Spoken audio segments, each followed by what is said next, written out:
You were carrying a lot. That simple statement from the nurse practitioner spoke to what I was feeling, even if I didn't recognize it. Too often, we can find ourselves carrying things we were never meant to carry. It's time to release your burdens and walk in the freedom of Christ. I'm Crystal Storms, an author and artist. Welcome to the Simplicity of Heart podcast.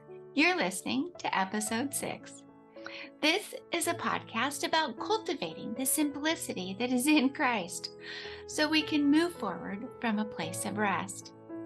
If you struggle with overwhelm, weariness, or you just need the simple reminder that His grace is enough, you're in the right place for encouragement to rest in Christ. Listen in. I carried my Bible, coffee cup, breakfast bowl, and spoon, Minnie in my arms, and Laredo, my parrot, on my shoulder. Minnie is my dog. With my arms full, I missed the bottom step and fell straight to the floor. Thankfully, the only thing hurt, other than my pride, was my right big toe. X-rays revealed it to be only a sprain.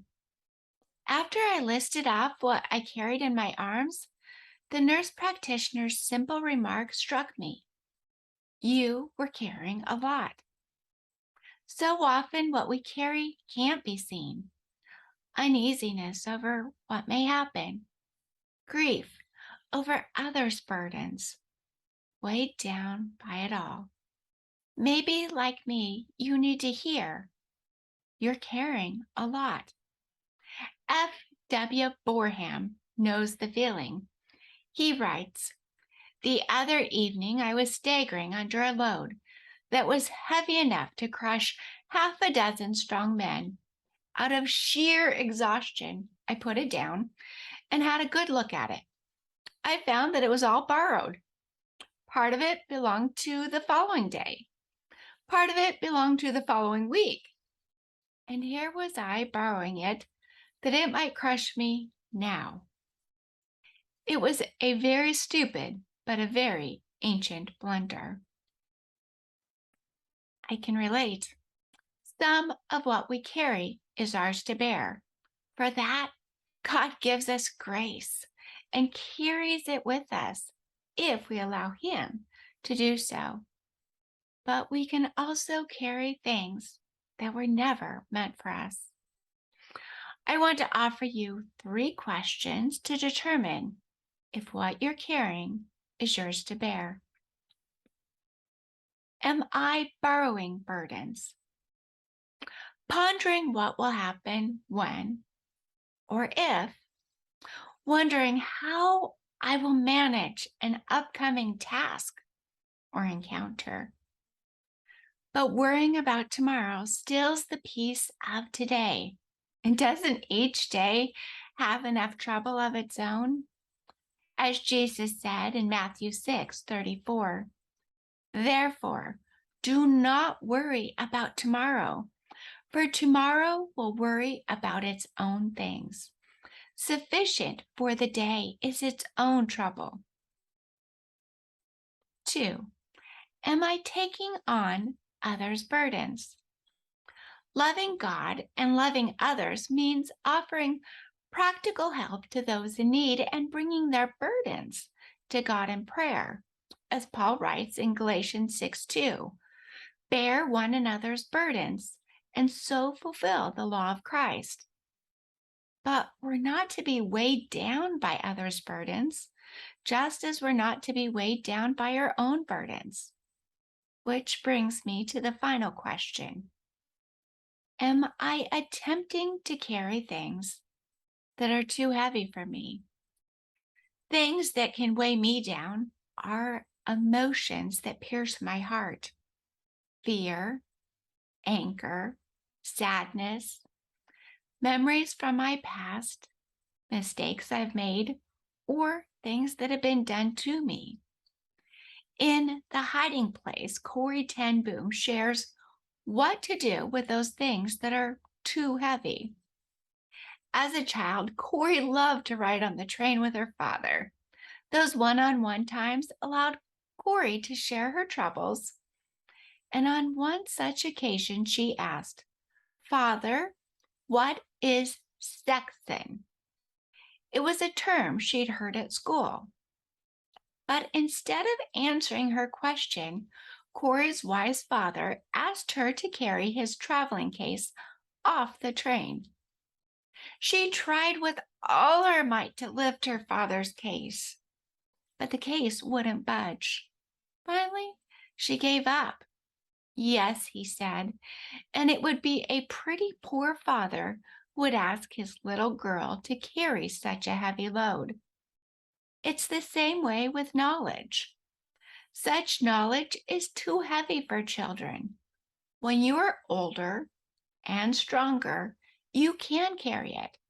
For now, you must trust me to carry it for you. Corrie writes, and I was satisfied, more than satisfied, wonderfully at peace. There were answers to this and all my hard questions. For now, I was content to leave at my father's keeping.